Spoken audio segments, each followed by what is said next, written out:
पाठ 13 अशुद्धि शोधन, करेक्शन ऑफ एरर्स।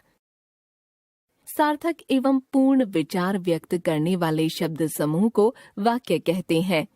किसी भी भाषा का ढांचा वाक्यों पर ही आधारित होता है। बोलते और लिखते समय भाषा की शुद्धता, स्पष्टता एवं सार्थकता का ध्यान रखना चाहिए।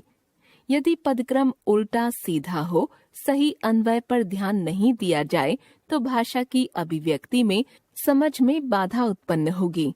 अतः हमें भाषा में होने वाली अशुद्धियों के प्रति सावधान रहना चाहिए।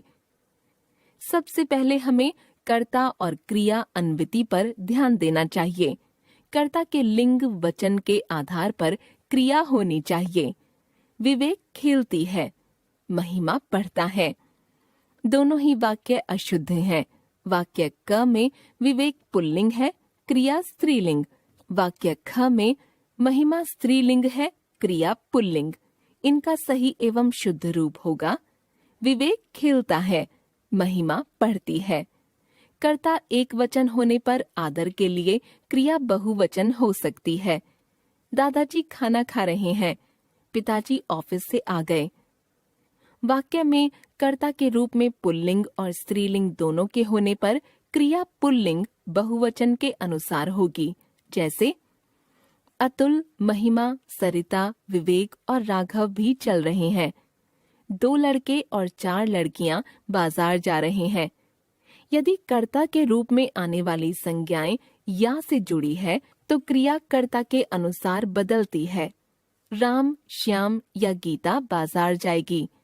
सीता, गीता या सोहन स्कूल जाएगा। दर्शन, प्राण, आंसू आदि शब्द कर्ता के रूप में हो तो क्रिया बहुवचन में होती है। जैसे उसके आंसू बहने लगे। कर्ता परसर्ग सहित हो तो क्रिया कर्म के अनुसार होगी। जैसे पिताजी ने चाय पी ली। कर्ता कर्म दोनों परसर्ग सहित हो तो क्रिया पुल्लिंग प्रथम पुरुष एक वचन में होती है। जैसे गीता ने मोहिनी को बुलाया। यदि कर्ता का लिंग पता न हो तो क्रिया पुल्लिंग होती है। जैसे घर पर कौन आया था। विशेषण का लिंग और वचन उसके विशेष्य के अनुसार होता है। छोटा लड़का, छोटी लड़की, ऊंचा भवन, ऊंची इमारत। यदि ऊपरी लिखित अन्वितियों का ध्यान रखकर अभ्यास करें तो अशुद्धियों से बचा जा सकता है। वाक्यों में अनेक प्रकार की अशुद्धियां होती हैं। कुछ इस प्रकार हैं। संज्ञा संबंधी अशुद्धियां, अशुद्ध वाक्य, शुद्ध वाक्य। इस समस्या की दवा है, इस समस्या का समाधान है। वह विख्यात चोर पकड़ा गया, वह कुख्यात चोर पकड़ा गया। आद्विक और ईशान घोर मित्र हैं, आद्विक और ईशान घनिष्ठ मित्र हैं। गले में गुलामी की बेड़ियां पड़ी थीं, पैरों में गुलामी की बेड़ियां पड़ी थीं। इस प्रश्न का समाधान बताइए, इस प्रश्न का उत्तर बताइए। लिंग संबंधी अशुद्धियां, अशुद्ध वाक्य, शुद्ध वाक्य। उसने नई कमीज खरीदा, उसने नई कमीज खरीदी। तुम्हारी सलवार छोटा है, तुम्हारी सलवार छोटी है। सबने मजे से मिठाई खाया, सबने मजे से मिठाई खाई। ठंडी हवा बह रहा था, ठंडी हवा बह रही थी। श्रुति विद्वान है, श्रुति विदुषी है। वचन संबंधी अशुद्धियां, अशुद्ध वाक्य, शुद्ध वाक्य। वह 4 रोटी खाता है, वह 4 रोटियां खाता है। वह प्रत्येक वृक्ष सूख गए, वह प्रत्येक वृक्ष सूख गया।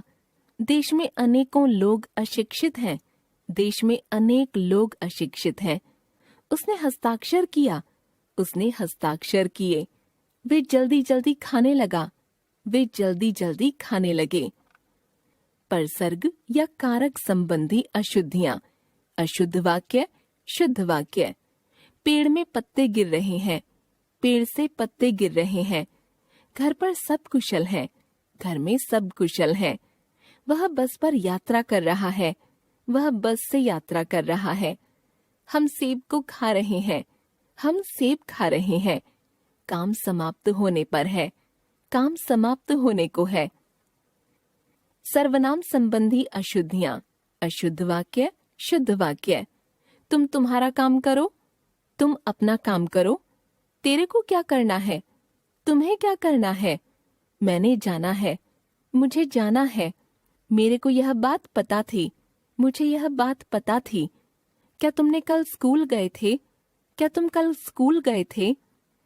क्रिया संबंधी अशुद्धियां। अशुद्ध वाक्य, शुद्ध वाक्य। तुम दादी जी का खाना डाल दो, तुम दादी जी का खाना परोस दो।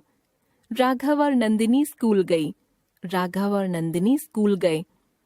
आपकी राह देखते देखते आंख थक गया, आपकी राह देखते देखते आंखें थक गईं। उसने कई कविताएं लिखा है, उसने कई कविताएं लिखी हैं। माताजी बैठे हैं, माताजी बैठी हैं। पुनरुक्ति संबंधी अशुद्धियां। अशुद्ध वाक्य, शुद्ध वाक्य। उस सज्जन व्यक्ति से आप जरूर मिलिए, उस सज्जन से आप जरूर मिलिए। मुझे केवल 100 रुपये मात्र दे दीजिए, मुझे केवल 100 रुपये दे दीजिए। मैं गुनगुने गर्म पानी से स्नान करता हूँ, मैं गुनगुने पानी से स्नान करता हूँ। उसने अपनी बात सप्रमाण सहित कही, उसने अपनी बात प्रमाण सहित कही। वह शनिवार के दिन आएगा, वह शनिवार को आएगा। पदक्रम संबंधी अशुद्धियां। अशुद्ध वाक्य, शुद्ध वाक्य। गए बच्चे स्कूल में, बच्चे स्कूल में गए। मैंने लिखी है यह कविता, मैंने यह कविता लिखी है। बच्चे को काटकर गाजर दे दो, बच्चे को गाजर काट कर दे दो। खाना शुभम ने खा लिया, शुभम ने खाना खा लिया। चलते चलते रुक गई बस, बस चलते चलते रुक गई। एक बार फिर से भाषा की शुद्धता, स्पष्टता एवं सार्थकता का ध्यान रखकर भाषा की अशुद्धियों से बचा जा सकता है। वाक्य में सामान्यतः लिंग, वचन, कारक, संज्ञा, सर्वनाम, क्रिया, पुनरुक्ति तथा पदक्रम संबंधी अशुद्धियां होती हैं।